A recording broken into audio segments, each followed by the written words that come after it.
पहले हमने ये पढ़ा कि जब दो रेजिस्टेंस सीरीज़ में हो, दो या दो से ज़्यादा रेजिस्टेंस सीरीज़ में हो, इंटरनल रेजिस्टेंस हो, बैटरीज सीरीज़ में कनेक्टेड हो, बैटरीज पैरेलल में कनेक्टेड हो और विद इंटरनल रेजिस्टेंस, तो हम मैक्सिमम करंट कब और किस तरीके से ले सकते हैं। अब हमने कम्बिनेशंस करने हैं कि अगर कुछ बैटरीज सीरीज़ में भी कनेक्टेड हो, ठीक है, और कुछ बैटरीज पैरेलल में भी कनेक्टेड हो, ठीक है, तो बताओ क्या होगा। हमने उसमें से एक एक्सट्रीम केस ले लिया। एक्सट्रीम केस का मतलब बहुत n batteries n cells series में कनेक्टेड है और m रोज़ बना रहे हैं। मतलब कि एक रो के अंदर मान लेते हैं 20 सेल होंगे और यहाँ पर अगर मान लेते हैं 5 रो बना रहे हैं, एक रो, दो रो, 3, 4, 5, तो 20 पंजे 100 सेल लगे हुए हैं, मतलब 100 सेल बैटरी के अंदर है, ठीक है। तो अब उस केस में हम इसको कैसे करें, ठीक है। तो यहाँ पर इसको हम लिखना शुरू करते हैं। सबसे पहले टोटल नंबर ऑफ सेल्स कितने हो जाएंगे।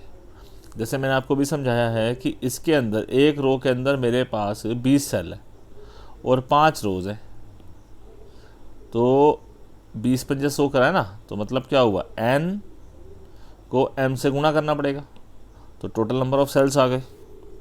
यही लिखना है हमने सबसे पहले कि टोटल नंबर ऑफ सेल्स हो गए हमारे पास m इंटू n,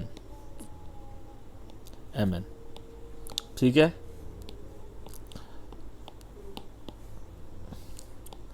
अब आगे समझो, अगर EMF भी जो है हर रो की, एक रो की पूरी बात करता हूँ, तो नेट EMF,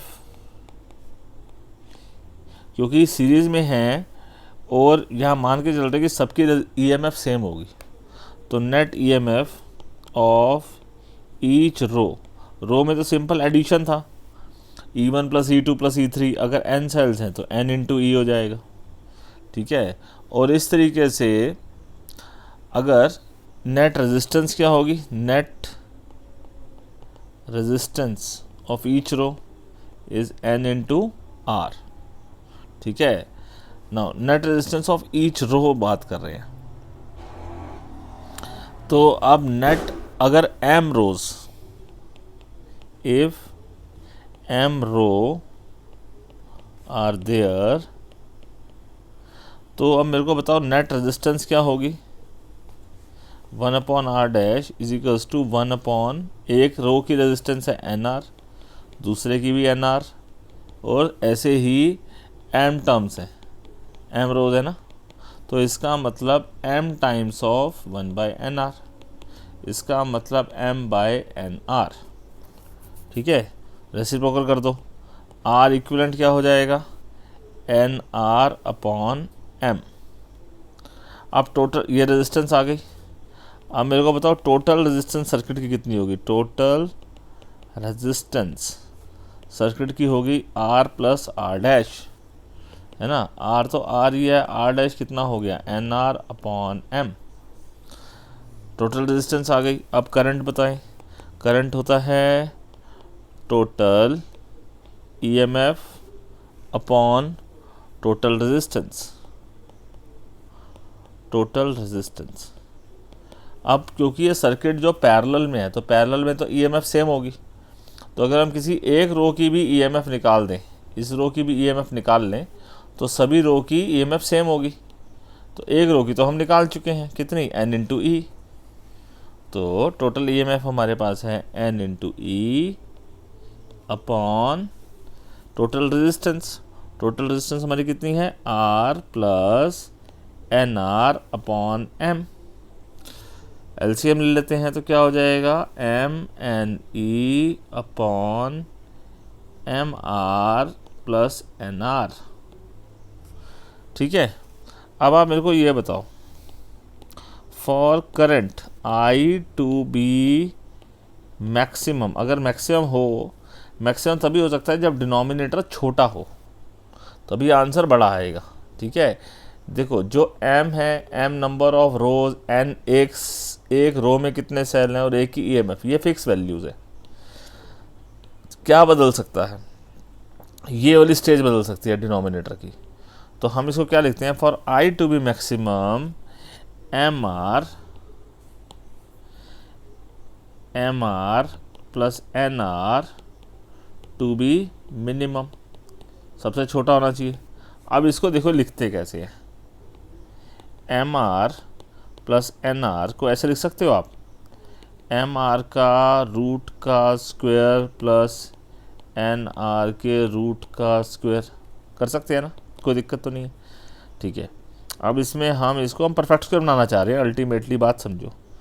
तो आप इस बात को मैं लॉजिक यहाँ लिख देता हूँ। देखो a प्लस बी है, इसको मैं कैसे लिख सकता हूँ, ए स्क्वायर प्लस बी स्क्वायर लिख सकते हैं। अगर इसमें प्लस 2√ab और माइनस 2√ab कर दें तो क्या हो जाएगा, तब बताओ क्या हो जाएगा, कि ये वाली टर्मिनोलॉजी को पढ़ो केवल आप, a plus B minus A B, इनको पढ़ेंगे हम तो कैसा लिखा जाएगा, ये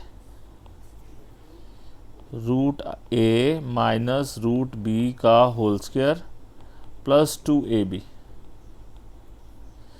ठीक है, ऐसा ही क्यों लिखा, ताकि आप मेरे को एक बात समझें कि होल स्क्वायर है, ये किसी नंबर का भी होल स्क्वायर जो होता है वो पॉजिटिव ही होता है, और यहाँ प्लस लिखा हुआ है। a और b पॉजिटिव नंबर होंगे तो ये भी पॉजिटिव आएगा और ये भी पॉजिटिव आएगा। लेकिन अगर मैं माइनस लिख देता है ना, यहाँ पर माइनस कहाँ पे लिख देता, इधर माइनस कब आता, जब मैं a प्लस बी का होल स्क्वायर बना लेता ऐसे, तो यहाँ माइनस आ जाता। तो माइनस की वजह से ये छोटा भी हो सकता था और बड़ा भी हो सकता था, नेट आंसर पॉजिटिव भी आ सकता था और नेट आंसर नेगेटिव भी आ सकता था। इसी कारण से हमने इसमें माइनस वाली टर्म को इंक्लूड किया और पॉजिटिव वाले को रूट से बाहर रख दिया। इसी बात को हमने यहाँ पर करने लगे हैं, हम यही कंसेप्ट अप्लाई करने लगे हैं। ठीक है, रिसाइज, तो हम यहाँ पर लिख रहे हैं बच्चों, एम आर का स्क्वायर, ये ए स्क्वायर है, ये बी स्क्वायर है, तो हम क्या करें, प्लस कर दें और माइनस कर दें। तो पहले माइनस वाला लिख लेते हैं फिर प्लस वाला लिख लेते हैं, -2 M R N R plus 2 M R N R. ठीक है, अब केवल इस टर्मिनोलॉजी को पढ़ेंगे यहाँ से लेकर यहाँ तक। तो ये क्या हो गया, A square plus B square minus 2ab। तो मतलब इसको हम ऐसे लिख देते हैं, M R minus N R का होल स्क्वायर प्लस 2 रूट में एम आर एन आर। अब आप मेरे को ये बताओ, ये किसी का भी परफेक्ट स्क्वायर है, ये स्क्वायर तो ये पॉजिटिव ही होगा और ये भी पॉजिटिव वैल्यू है, तो नेट आंसर ही हमेशा पॉजिटिव आया। तो अब हमने यहाँ ये समझ ली कि ये वाली वैल्यू जो है वो पॉजिटिव ही है। ठीक है ना, ये बात क्लियर है, ठीक, गुड। तो अब मैं इसको लिखता हूँ, as the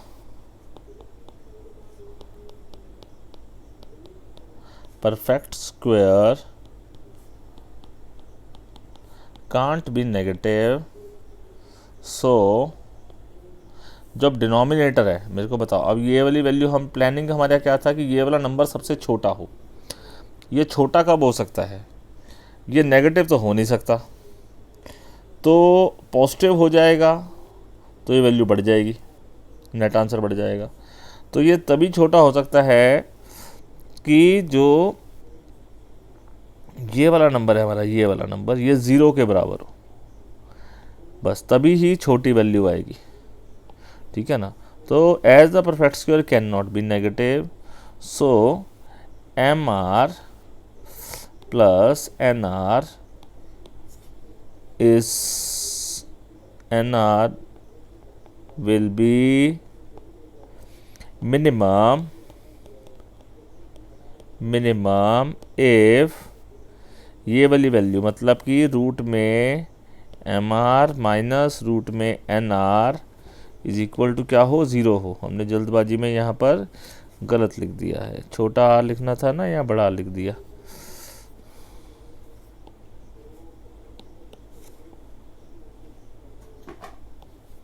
N R.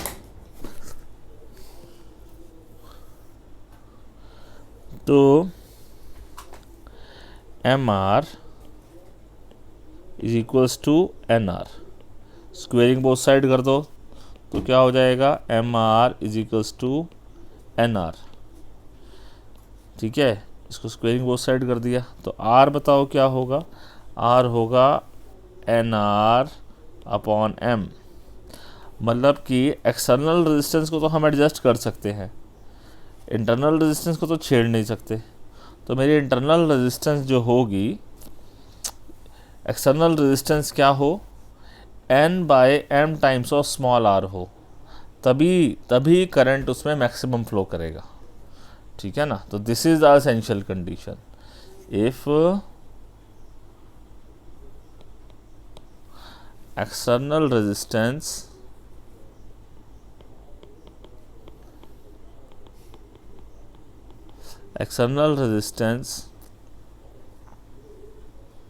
is equal to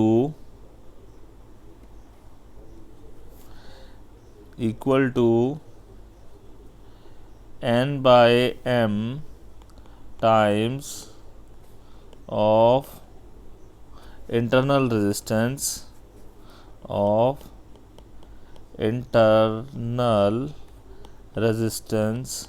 या इस बात को देखो एक और तरीके से भी हम समझ सकते हैं।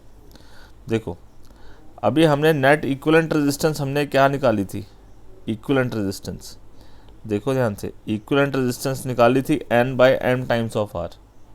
तो एक किस्म से क्या हुई, इक्विवेलेंट रेजिस्टेंस ही n by M times of R. तो हम यहाँ पर उल्टा n बाई टाइन टाइम्स की बजाय हम एक वर्ड लिखे, it is equal to the equivalent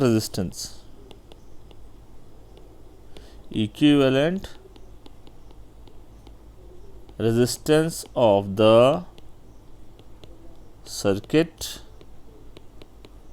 ठीक है ना, एक external resistance equal to the equivalent resistance of the circuit, then current flow will be maximum.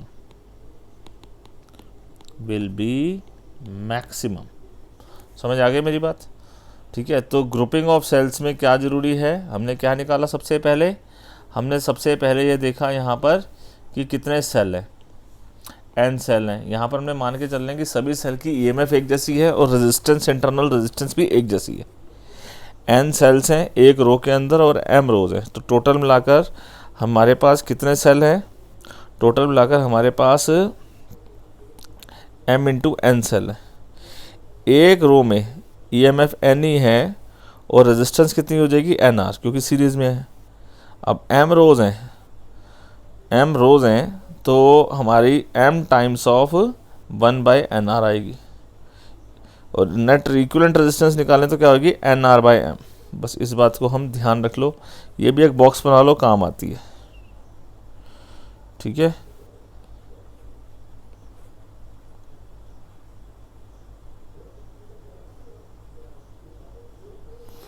ना फिर उसके बाद क्या करना है, टोटल रेजिस्टेंस हमारे को मालूम चल गई कितनी है, R प्लस आर डैश। तो R डैश को हमने लिख दिया NR/m। फिर करंट निकाल लिया हमने। ठीक है, अब करंट को यहाँ से भी हम डिफ़ाइन नहीं कर पा रहे हैं, डिनोमिनेटर से डिफ़ाइन नहीं कर पा रहे हैं कि मैक्सिमम कब होगा, मिनिमम कब होगा। तो हमने ये सोचा कि ये जो डिनोमिनेटर है ये क्या होना चाहिए, छोटे से छोटा होना चाहिए। ठीक है, फिर हमने इसकी प्लानिंग करी कि इसको परफेक्ट स्क्वायर बनाने की कोशिश करी। ठीक है, अब परफेक्ट स्क्वायर तो 0 से क्या होगा, नेगेटिव नहीं हो सकता, या तो 0 हो सकता है या फिर पॉजिटिव हो सकता है। तो ये वाली वैल्यू 0 के बराबर हो, ये कंडीशन हमने सोची, तभी ये डिनोमिनेटर छोटा आएगा। ठीक है, ये 0 के बराबर आई तो ये तभी आई जब रेजिस्टेंस था वो इक्विवेलेंट रेजिस्टेंस के बराबर आया। ठीक है, तो this is the essential condition, ये भी याद रखनी पड़ेगी आपको। ठीक है, तो ये क्योंकि 1 नंबर के क्वेश्चन में भी आती है और ये डेरिवेशन भी अपने आप में इम्पोर्टेंट है। डन।